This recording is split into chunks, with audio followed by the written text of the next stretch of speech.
네, 이 시각 현재 열리고 있는 아시아 주요 증시 대부분 상승을 하고 있습니다. 일본은 근로 감사의 날로 휴장이라는 점 참고를 해보시기 바라고요.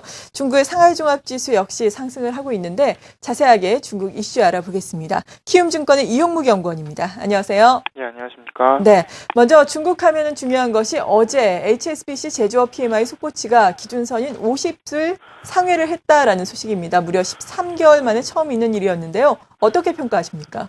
일단은 50% 그 경기 판단선을 상회했다는 것에 대해서 굉장히 긍정적으로 판단하시면 좋을 것 같고요. 사실상 4, 4분기 들어서 제조업들에 대한 개선세가 계속해서 나타나고 있는 상황입니다.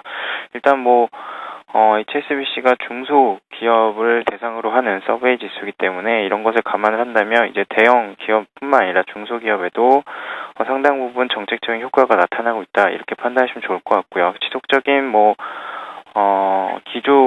정책적인 기조가 긴축보다는 완화 쪽으로 돌아서고 있다는 것을 보여주는 이번 지표라고 보시면 좋을 것 같습니다.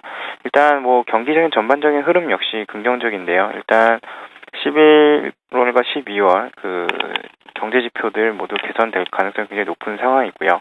물론 제조업에 대한 생산과 그리고 소비 이런 것들이 연말로 갈수록 상당 부분 좋아질 것이다라는 이런 예상 이런 것들은 이번 PMI 잠정치에 좀 반영이 됐다 이렇게 판단이 되고 있습니다. 세부 지표로 보시면은 생산 지표 그리고 신규 주문, 신규 수출 주문 등의 이런 주요 지표들이 모두 큰 폭 상승하는 모습이 진행이 됐고요. 특히 생산 같은 경우는 전달보다도 약 3.1%포인트 확대되는 모습이 진행이 됐습니다.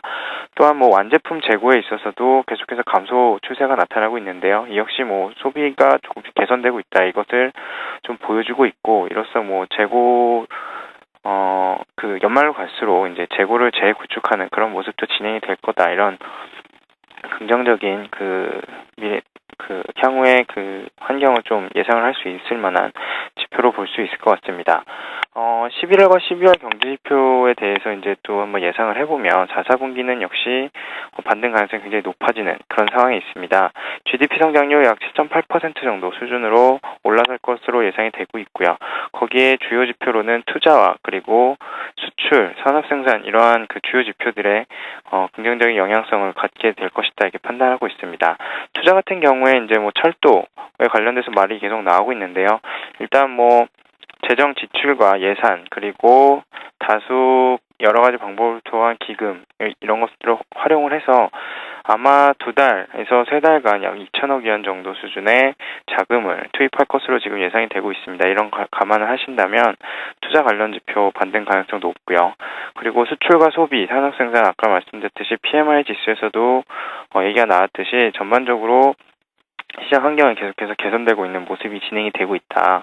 그리고 연말로 갈수록 연말 소비, 그리고 중국에서도 부동산 정책으로 좀 이제 부진할 것으로 예상이 되고 있었던 부동산 경기 역시 최근 들어서 상당 부분 토지나 주택의 거래량이 증가하고 있다는 것을 감안을 한다면 전반적인 지표의 반등세는 이어질 것이다 이렇게 예상을 하고 있습니다. 네, 키움증권의 이용무 연구원이었습니다. 고맙습니다. 예, 감사합니다.